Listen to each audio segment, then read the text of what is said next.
বিদায় জাকের হোসেন, আপনার সুর সময়ের সীমানা ছাড়িয়ে বেজে চলবে। আপনার উত্তরাধিকার চিরকাল বেঁচে থাকবে। আপনার সুর কখনো ভুলে যাওয়া যাবে না।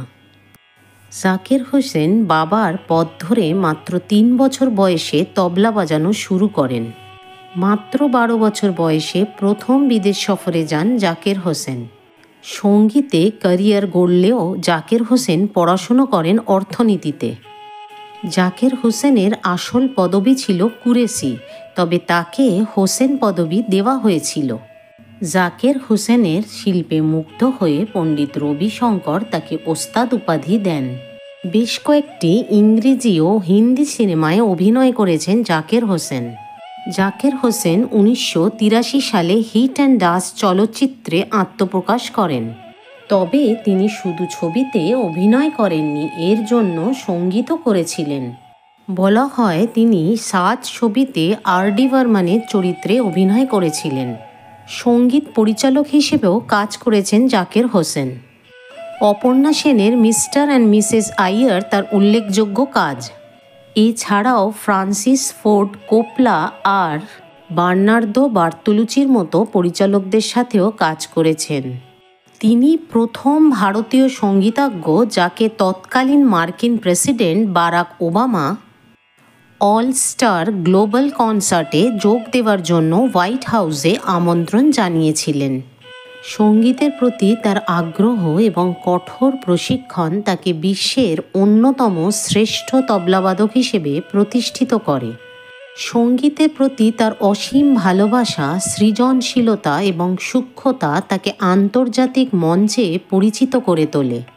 তিনি কেবল একজন তবলাবাদক ছিলেন না, বরং সাংস্কৃতিক দূত হিসেবেও খ্যাতি লাভ করেন। ভারতীয় শাস্ত্রীয় সঙ্গীতকে বিশ্ব দরবারে পৌঁছে দিয়েছিলেন তিনি। জাকের হোসেনের সুর, তাল এবং বাদন নিয়ে তার অসামান্য দক্ষতা এবং সৃজনশীলতা তাকে পৃথিবী জুড়ে শ্রদ্ধার পাত্র করে তোলে।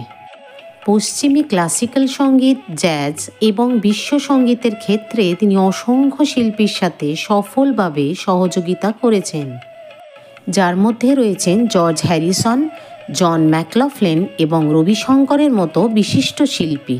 তার শক্তি নামক যৌথ প্রজেক্ট সঙ্গীতের এক নতুন দিগন্ত উন্মোচন করে।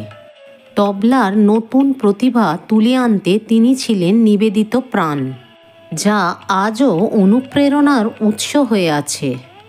দেশ জুড়ে নিয়মিত তবলার কর্মশালা পরিচালনা করতেন তিনি। একজন শিক্ষক হিসেবে জাকির হোসেন নতুন প্রজন্মের সঙ্গীত শিল্পীদের প্রতি ছিলেন অত্যন্ত যত্নশীল। তাঁর শিক্ষা ও প্রদর্শনীগুলি ছিল অত্যন্ত প্রাণবন্ত, নির্ভুল এবং গভীর। জাকির হোসেন আন্তর্জাতিক সঙ্গীত উৎসব সহ বিভিন্ন উদ্যোগের মাধ্যমে বিশ্বব্যাপী শিল্পীদের একত্রিত করেছিলেন, যা সঙ্গীতের মাধ্যমে সাংস্কৃতিক বিনিময় এবং পারস্পরিক শ্রদ্ধা গড়ে তোলার লক্ষ্যে কাজ করেছে। জাকির হোসেন সঙ্গীতের জগতে তার অসাধারণ অবদান রেখে গিয়েছেন, যার জন্য তিনি অসংখ্য পুরস্কারে ভূষিত হয়েছেন। উস্তাদ জাকির হোসেন ভারত সরকারের কাছ থেকে যে সম্মানগুলি পেয়েছেন সেগুলি হল: ভারত সরকার তাকে 1988 সালে পদ্মশ্রী, 2002 সালে পদ্মভূষণ ও 2023 সালে পদ্মবিভূষণ পদকে ভূষিত করেন। এছাড়া তিনি 1990 সালে ভারত সরকারের সঙ্গীত নাটক একাডেমি পুরস্কার, সঙ্গীত নাটক একাডেমি ফেলোশিপ ও 2018 সালে রত্ন সদস্য পদক লাভ করেন। 1999 সালে তিনি মার্কিন যুক্তরাষ্ট্রের ন্যাশনাল এন্ডাওমেন্ট ফর দ্য আর্টসের ন্যাশনাল হেরিটেজ ফেলোশিপ লাভ করেন, যা ঐতিহ্যবাহী শিল্পী ও সঙ্গীতজ্ঞদের দেওয়া সর্বোচ্চ পুরস্কার। তিনি 7টি গ্র্যামি পুরস্কারের মনোনয়ন থেকে 4টি গ্র্যামি পুরস্কার অর্জন করেন।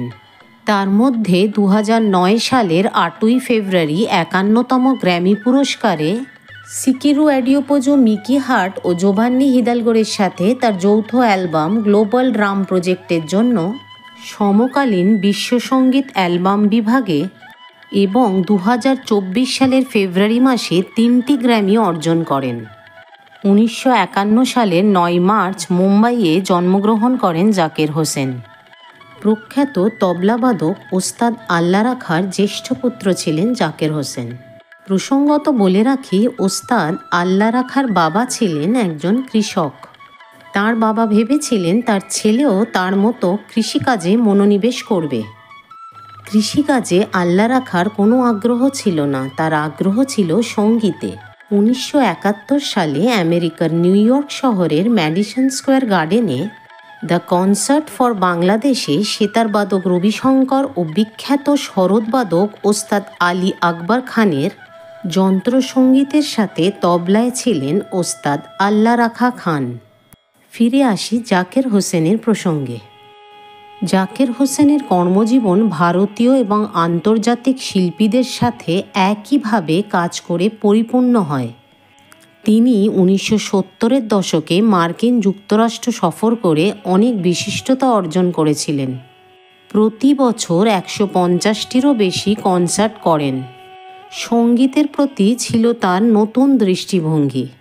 1996 সালের অ্যাটলান্টায় গ্রীষ্মকালীন অলিম্পিকের উদ্বোধনী অনুষ্ঠানের মতো উল্লেখযোগ্য ইভেন্টগুলির জন্য সঙ্গীত রচনার সাথেও জড়িত ছিলেন। তিনি 3টি কনসার্ট সহ অসংখ্য চলচ্চিত্র এবং প্রধান ইভেন্টের জন্য সঙ্গীত রচনা করেছেন। তার তৃতীয় কনসার্টটি ছিল একটি অর্কেস্ট্রার দ্বারা পরিবেশিত প্রথম তবলা কনসার্ট, যা 2015 সালে ভারতের সিম্ফনি অর্কেস্ট্রার দ্বারা প্রিমিয়ার হয়েছিল। একজন শিক্ষাবিদ হিসেবে তিনি প্রিন্সটন ইউনিভার্সিটি এবং স্ট্যানফোর্ড ইউনিভার্সিটির মতো মর্যাদাপূর্ণ প্রতিষ্ঠান সহ বিশ্বব্যাপী কর্মশালা এবং বক্তৃতা করেন। তিনি 2017 সালে স্যান ফ্রান্সিসকো জ্যাজ সেন্টার থেকে লাইফ টাইম অ্যাচিভমেন্ট অ্যাওয়ার্ড পান, সঙ্গীতে তার অতুলনীয় অবদানের স্বীকৃতিস্বরূপ। 2022 সালে সাংস্কৃতিক সমৃদ্ধিতে তার উল্লেখযোগ্য অবদানের স্বীকৃতিস্বরূপ তিনি শিল্প ও দর্শনে মর্যাদাপূর্ণ কিয়োটো পুরস্কারে ভূষিত হন। তিনি প্রথাগত ভারতীয় সঙ্গীতকে সমসাময়িক রূপের সাথে মিলিয়ে তার শিল্পের মাধ্যমে সাংস্কৃতিক বিনিময়কে উৎসাহিত করেন। জাকির হোসেনের স্ত্রী অ্যান্টোনিয়া মিনেকোলা হলেন একজন কত্থক নৃত্যশিল্পী। অ্যান্টোনিয়া 70-এর দশকে তার ম্যানেজার ছিলেন। 2 কন্যা হলেন আনিসা কুরেশি আর ইসাবেলা কুরেশি। তার 2 ভাই তৌফিক কুরেশি ও ফজল কুরেশি শাস্ত্রীয় সঙ্গীত শিল্পী এবং তবলাবাদক। অসংখ্য ছাত্র, অনুরাগী এবং শুভনোধ্যায়ী রেখে গেছেন যারা তার সঙ্গীত এবং শিক্ষাকে গভীরভাবে মূল্যায়ন করে এবং আগামী দিনে মূল্যায়ন করবেও। তার মৃত্যু ভারতীয় তথা বিশ্বের সঙ্গীতের জন্য এক অপূরণীয় শূন্যতা। তার সুর ও তার প্রভাব অমর হয়ে থাকবে অগণিত ভক্ত এবং শ্রোতাদের মধ্যে। ভারতের শাস্ত্রীয় সঙ্গীতের অগ্রগণ্য এই মহান শিল্পীর প্রয়াণ সঙ্গীতের একটি যুগের সমাপ্তি ঘটালো। প্রখ্যাত তবলাবাদক জাকির হোসেন 2024 সালের 15 ডিসেম্বর 73 বছর বয়সে প্রয়াত হন। হার্টের সমস্যা নিয়ে হাসপাতালে ভর্তি ছিলেন শিল্পী। জাকির হোসেনের দীর্ঘদিনের বন্ধু তথা শিল্পী রাকেশ চৌরাশিয়া সেই খবরে শিলমোহর দেন। জানা যায় উচ্চ রক্তচাপের কারণেই হার্টের সমস্যা দেখা দিয়েছিল, যার জন্য মার্কিন যুক্তরাষ্ট্রের হাসপাতালে ভর্তি করতে হয় তাকে। পরিবারের তরফ থেকে আবেদন করা হয়েছিল সকলে যেন তার জন্য প্রার্থনা করেন, কিন্তু সব প্রার্থনা বিফল করে না ফেরার দেশে পাড়ি দিলেন জাকির হোসেন। তার সাথে সাথেই ভারতীয় সঙ্গীত জগতে নেমে এলো শোকের ছায়া। ভারতীয় শাস্ত্রীয় সঙ্গীতের অগ্রগণ্য এই মহান শিল্পীর প্রয়াণ সঙ্গীতের একটি যুগের অবসান ঘটালো। শুধু ভারতীয় সঙ্গীত জগতই নয়, বিশ্বের সকল শ্রোতাদের জন্য এক অপূরণীয় শূন্যতা সৃষ্টি করেছে। প্রবাদপ্রতিম শিল্পী ওস্তাদ জাকির হোসেনের জীবনের কিছু কথা বলার চেষ্টা করলাম মাত্র। কেমন লাগলো জানালে খুব ভালো লাগবে। সাবস্ক্রাইব না করে থাকলে সাবস্ক্রাইব করো, শেয়ার করো আর ভালো লাগলে লাইক করো। যে যেখানেই থাকো সুস্থ থাকো, ভালো থাকো।